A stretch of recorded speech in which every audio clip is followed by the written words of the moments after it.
Баршаңызға қайырлы күн достар. Бүгін сіздердің назарларыңызға өте ерекше торттың рецептін ұсынамын.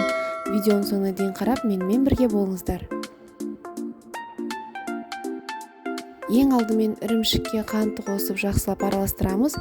Кейін 3 дана жұмыртқамызды қосып, бірыңғай сұйық масса болғанша араластырамыз.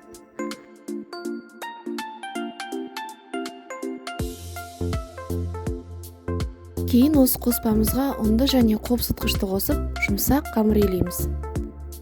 Менде 300 грамм ұн кетті, бірақ рецептте ұнның нақты мөлшері жоқ. Ол сіздің сүзбеңіздің қоюлығына және сұйықтығына байланысты, сонымен қатар ұнның тығыздығына байланысты болады. Ең бастысы жұмсақ қамыр илеуіміз қажет. Қамырды жарты сағат тындыруға қойып, осы уақыт аралығында біз кремді дайындаймыз. Ол үшін біз 2 жұмыртқаға қантты салып жақсылап араластырамыз. Кейін оған 2 қасық толтырып ұн саламыз. 2 стакан сүт қосып, баяу отта үнемі араластырып отырып, қоюланғанша кремді дайындап аламыз. Осы уақыт аралығында тынып тұрған қамырымызды алып, 6 немесе 7 бөлікке бөліп пісіреміз. Ол сіздің табаңыздың көлеміне байланысты болады. Мысалы, менде 7 бөлік корж шықты.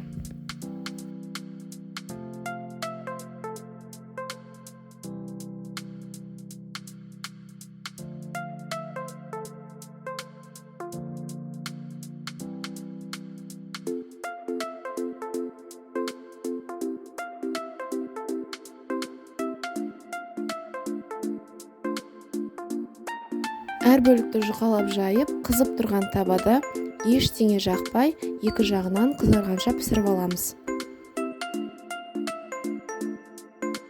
Табаға салған қамырымыздың беті ұсақ шариктерге толған кезде келесі бетін ауыстыру керек деген сөз, яғни осы кезде келесі жағын ауыстырып, беті қызарғанша пісіреміз. Міне осылай барлық қамырымызды кезек-кезек пісіріп аламыз. Енді алдын ала дайындап қойған кремімізге сары майды қосып, араластырып, ертіп аламыз. Кейін осы кремді әрбір коржға жағып, тортымызды жинаймыз.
Торттың барлық жағына кремді жағып болғаннан кейін бетін өзіңіз қалағанша әрлесеңіз болады.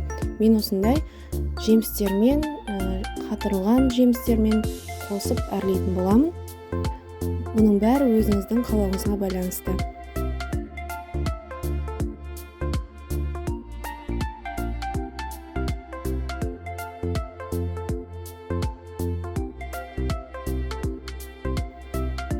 Міне достар, осымен біздің сүзбелі тортымыз дайын.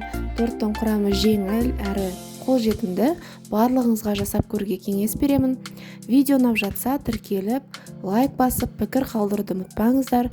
Сіздердің де ұнататын рецептеріңіз болса, бөлісе отырыңыздар. Егер каналдың дамуын қаласаңыз, видеоны достарыңызбен де бөлісіңіз.